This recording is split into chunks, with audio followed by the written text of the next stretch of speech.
What's up guys, TC here and welcome to the Starbound Colonies update. Today I'm going to take you guys through and look at all the major changes that have occurred since the last update. So sit back, relax, and enjoy the show. So what exactly is a colony? A colony is really just a collection of houses that you have tenants living in. You can get a tenant to move into a house by purchasing a colony deed at Frog Furnishings, which can be found at the outpost. Now what determines if something is a house or not is any enclosed structure that's lit up, has a filled-in background, has a door, and also has furniture. So here we have pretty generic furniture and stuff inside this house, so we're going to get a pretty generic tenant. Now I should point out that the structure, or the blocks that the actual structure is made out of are irrelevant. It could be made out of steel blocks or slime or whatever. All that actually matters is the furniture inside. So, with that being said, we're going to take a look at all the new furniture that's been introduced into the game since the last update. So there's a lot of furniture that's already in the game, but this new furniture, I feel like I should show off exactly what it's going to be and how to get it. So again, this is all at the outpost if you want to buy it. And also, really quick, Frog Furnishings is something that, we'll go there later, but he rotates his trade every day. So you won't be able to buy all of these at once. You'll have to buy one set every day, every 24 hours really. So first off here we have the spooky set, which is going to give you a spooky kind of scary looking tenant. Here we have a steampunk set, an outdoor set, an islander set, a swamp set. Down here we have a saloon set, which I think is for the Nova kids actually. Here we have the gothic set, yeah.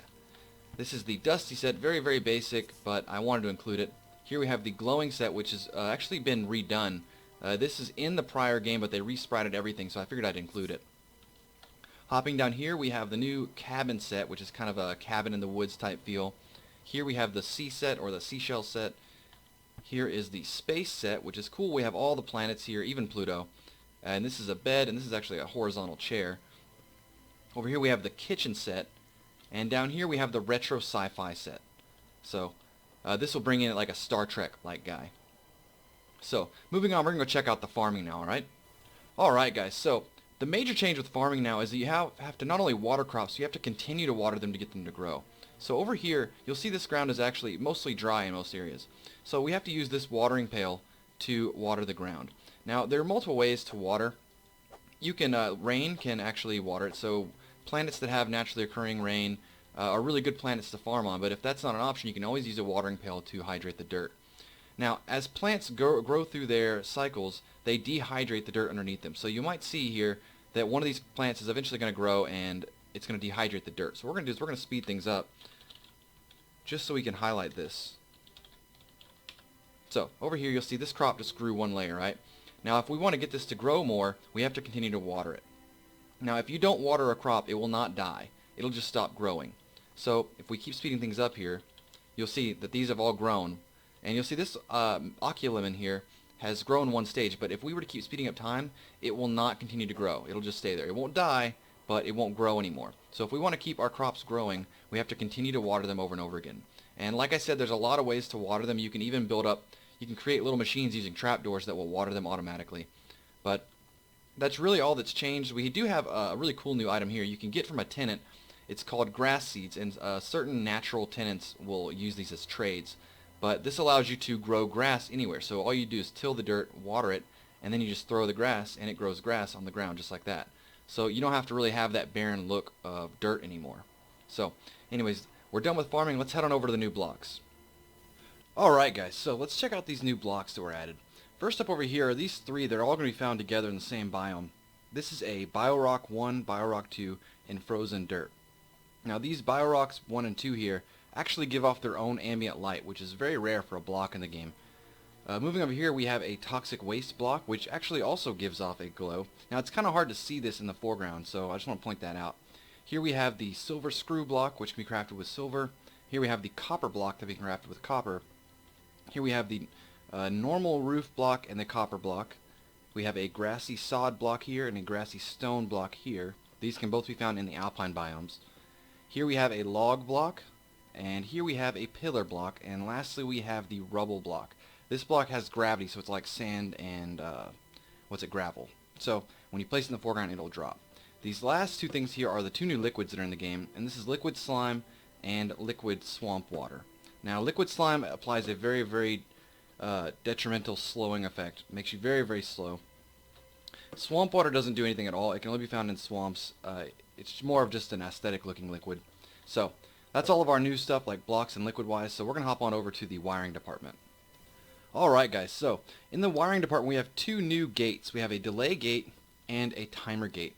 And these do kind of what you think they do. This delay gate here adds a half-second delay, and they can be chained together, and so can the timer gate. So we're going to take a look at the delay gate here, which I have daisy chained together off of this high-loadal button, which is also new.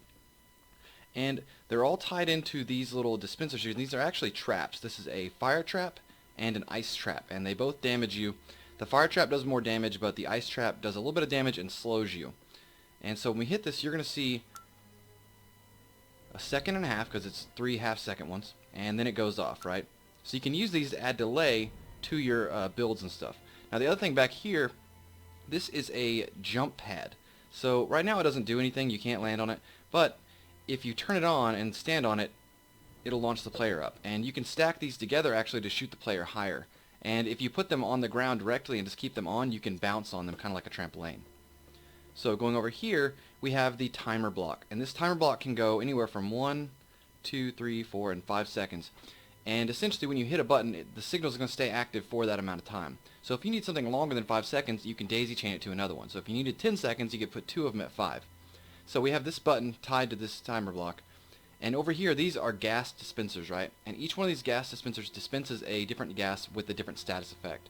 So these give out Rage, which increases your damage output, Jump Boost, which increases your jump height, Speed Boost increases your speed, and Low Grav, which makes it you have like a really slow falling speed.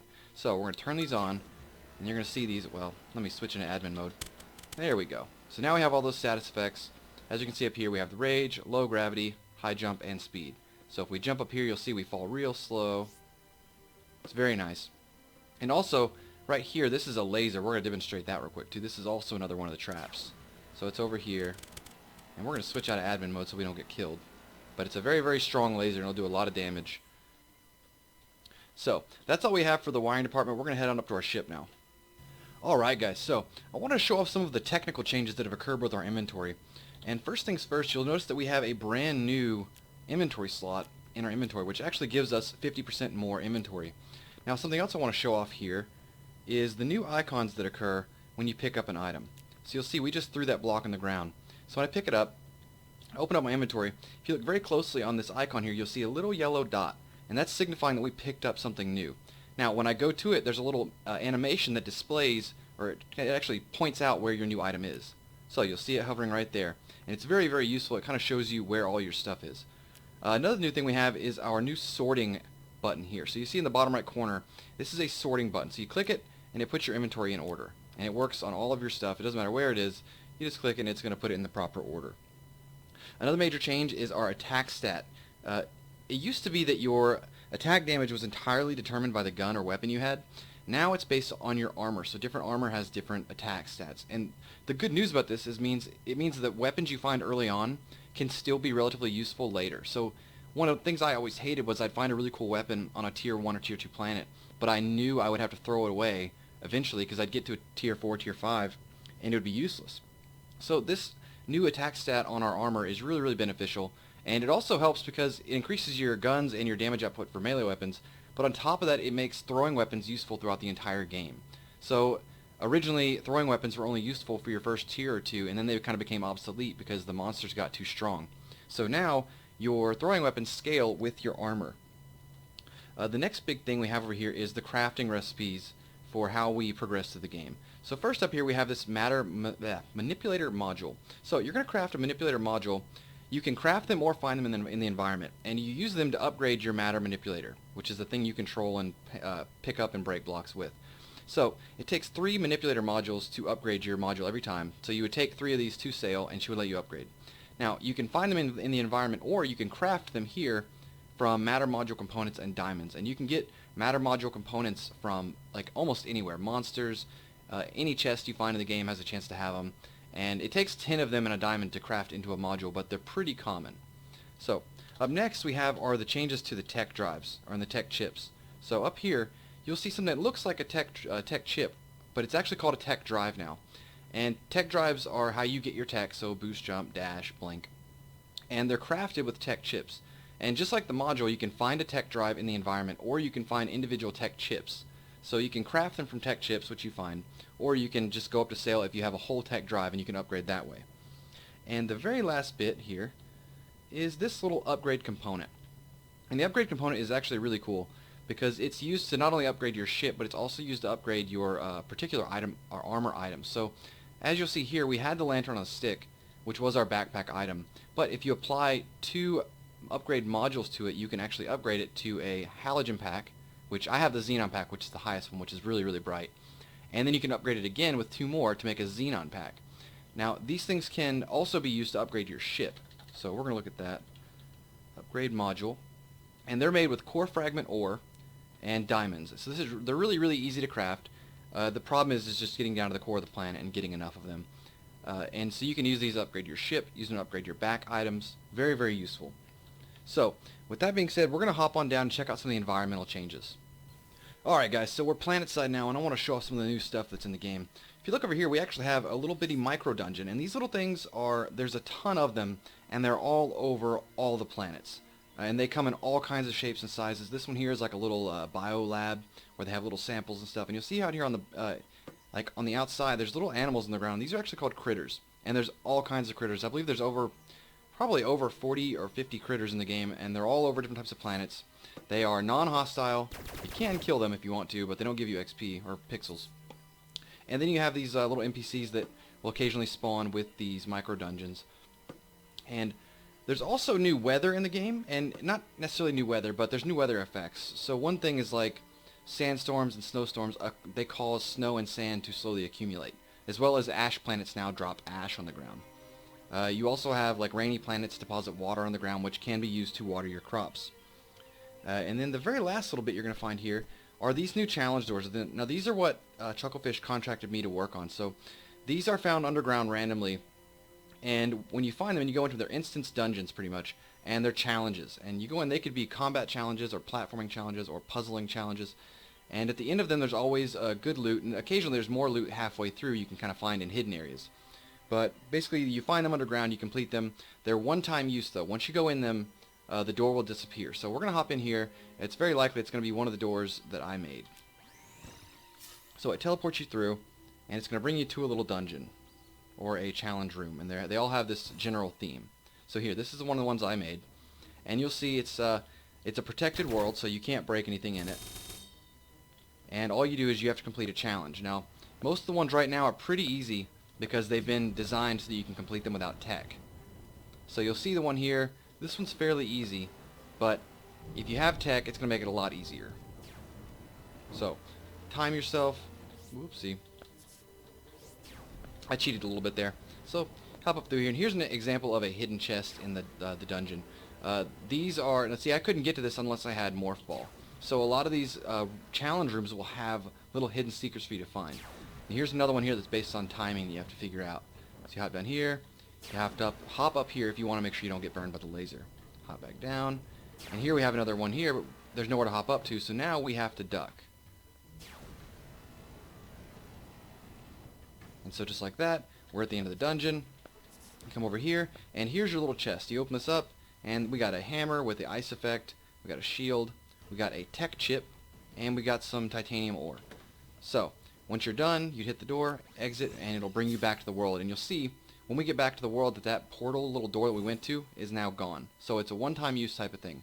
So we're going to go check out the bosses. So this is a big spoiler alert. If you're not interested in being spoiled for the bosses, now's your chance to check out. Alright guys, and we are back at the end of the Florin hunting party mission, and this is the new boss. So again, if you're not looking for spoilers, now's your chance to check out, because we're about to go in and I'm going to show you this new boss. So you go in here. Here's Nuru, and there's this huge egg-looking thing up here, which you'll see it does hardly any damage when you shoot it, basically none. And this giant spider breaks out, right? And he's gonna crawl around like that, and he's gonna slam in the ground, and he's gonna spew out acid, and also he'll drop these little baby spiders on the ground, which we're gonna look up here. Yeah, so see, whenever he reaches a certain point, he kind of has this like shell area. Whenever you break through, and he's really vulnerable during that time. So see, he takes way more damage. And here's his little babies. These guys are really, really annoying. These are actually the babies are, in my opinion, the hardest part. So here's his little acid attack, and basically you just got to keep keep killing the little babies as he spawns them in. And what's great is Nuru actually continues to attack him. So you more or less have to dodge his attacks and his babies, and Nuru will continue to do damage. And whenever this he goes into this red stage, you just continue to shoot him, and he does extra damage there. But ultimately, Nuru will do a lot of the damage for you. You just have to survive long enough. So eventually, we will get him down. He should be close to death here. And see, he has all kinds of attacks. He has an acid spray, and see, he starts dropping more babies as he gets lower. So right here, we should be able to get him. Alright, so we got him there. He's going to go to the middle and die. And you'll see... There he goes. So he crashes through the ground, and you've done it. So, once that's over, Nuru congratulates you. And then you go all the way up here, and that's the end of the level. This is the very last mission that's available. And the next mission that's up is the Avian mission, but that's going to come up in the next update. So, that's pretty much it for this mission. I've got one more little bit I wanted to show you guys. Alright guys, so we're at the end of the Urkius mining facility, and there's a slight change that's going to make things a little bit easier.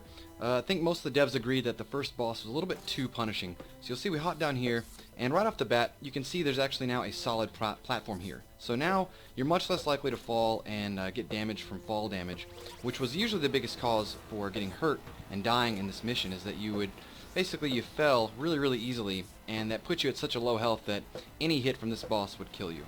So he's considerably easier now, in my opinion.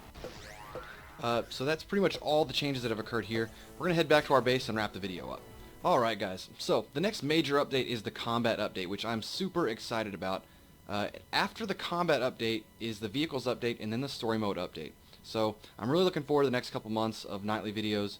If you like this video, please rate, like, comment, subscribe. If you're new, subscribe, follow my channel. I make these videos several times a week. I do Let's Plays. I follow Starbound really closely. I work really close with the dev team. So I've got a lot of really great stuff in store. That's all I got for today, guys. So I'll talk to y'all later.